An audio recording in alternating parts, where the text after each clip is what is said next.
Tenim un retir de cavalls, per cavalls jubilats, cavalls que han treballat tota la seva vida en diverses disciplines, cavalls rescatats, cavalls amb descans i cavalls en recuperació.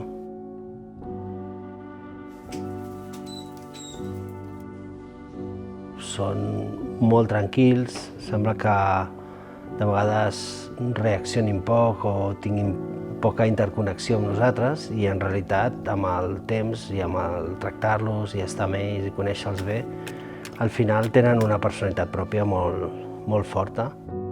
De vegades tenim la sensació que hi ha com una mica de telepatia, no? I transmeten coses, només amb la mirada, amb el gest. És increïble perquè se t'obre un món diferent, no? Però al mateix temps amb similituds, veus similituds amb la nostra manera de ser com a humans.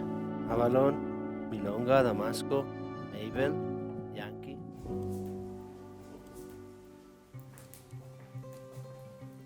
Nosaltres, abans de venir a viure aquí a la Corona, vivíem al barri de Gràcia, en ple meollo, amb un piset. Hi ha una vida molt connectada amb els amics, consum d'oci, consum de cultura, tot molt a mà. Llavors, quan vam decidir venir a viure aquí a la Corona, clar, la nostra vida va canviar radicalment, no? Al principi va costar molt perquè vam arribar un setembre. Me'n recordo que feia bastant mal temps, bastant fred, plovia. I bueno, va ser un canvi brutal, va costar quasi bé un any que ens acostuméssim tots a viure d'aquesta manera. Quan te'n vas a viure al camp, amb una masia aïllada que està a 2 quilòmetres del poble, amb un poble que no tens amistats, doncs això, clar, va tenir una part de duresa.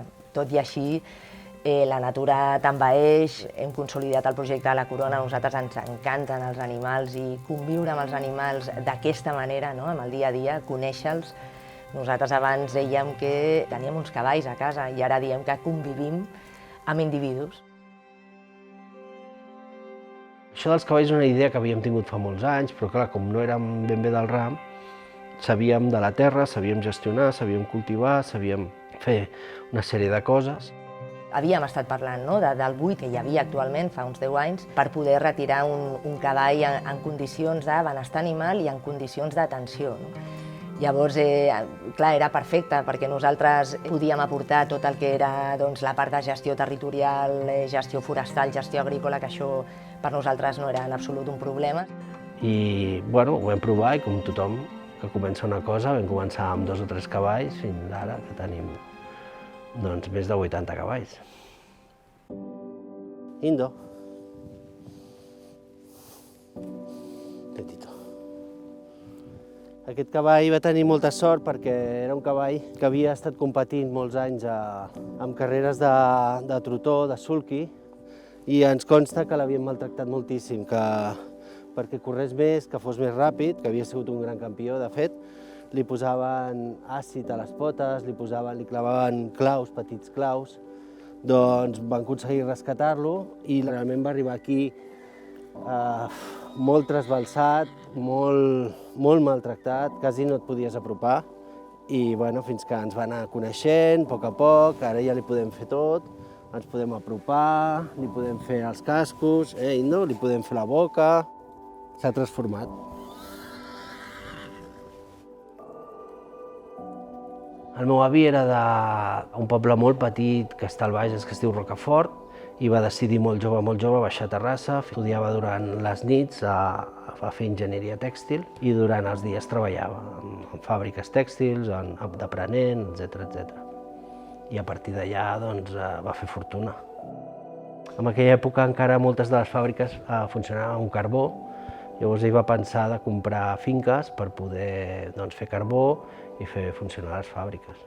Parlant, hem anat lligant que com que hi ha un cicle, no? D'alguna manera nosaltres estem retornant, agraint a la finca tot el que ella va donar per a aquestes indústries i perquè la vida al Pol pogués mantenir tot aquest patrimoni que després ens ha arribat a nosaltres.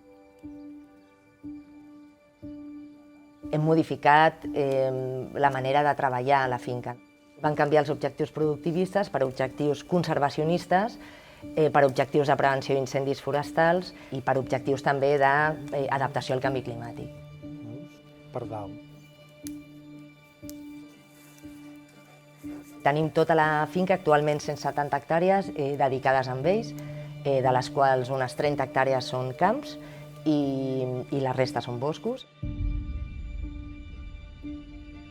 Llavors, el que hem fet és parcel·lar la finca en parcel·les que inclouen diferents ecosistemes, camins, camps, prats, zones arbustives, afloraments rocosos, etc.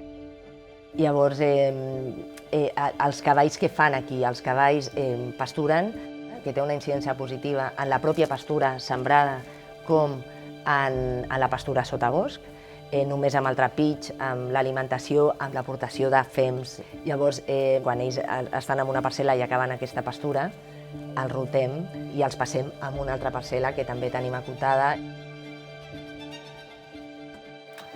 Bàsicament, hi ha dues èpoques, uns 6 mesos de pastures i després uns 6 mesos de farratges. És el règim que aquí podem donar-los. I bueno, són com nens petits que entren al pati nou de l'escola, no? que quan els canviem estan supercontents. Sobretot si aquest trasllat és d'una parcel·la en sec, és a dir, que no hi havia pastura, i passen a parcel·la en verd, quan arriba el cavall arriba molt, molt excitat. Allà els grups no importen, tothom s'uneix, és curiós perquè veus passar cavalls que poder no es duen bé d'un grup o d'un altre, tots van junts, i quan fas el primer crit és impressionant. De sobte, uah!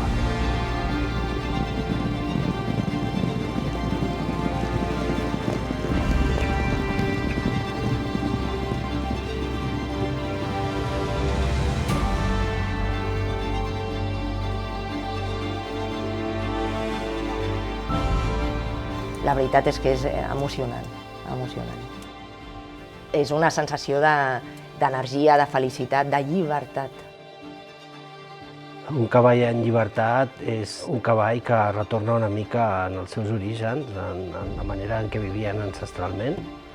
Evidentment, nosaltres, amb els límits de la nostra finca, tot i ser molt gran, doncs no és ben bé arribar a ser un cavall en llibertat.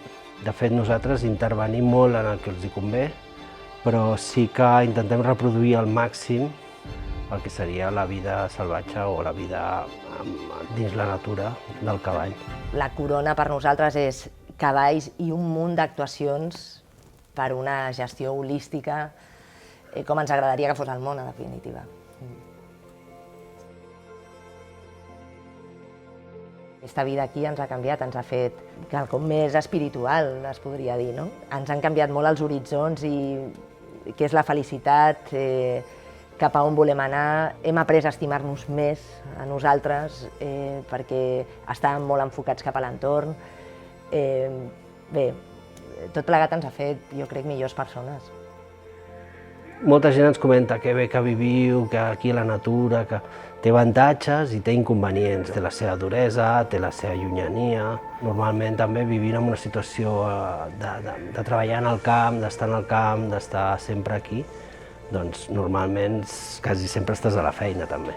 I sempre hi ha coses que millorar, coses que fer, coses que treballar. No és tot flors i violes, però bueno, és molt difícil tornar a la ciutat després d'això també, però bueno, sobretot que és un plaer llevar-se al matí i tenir el bosc, l'aire pur i el cel i tot el que ens acompanya, no?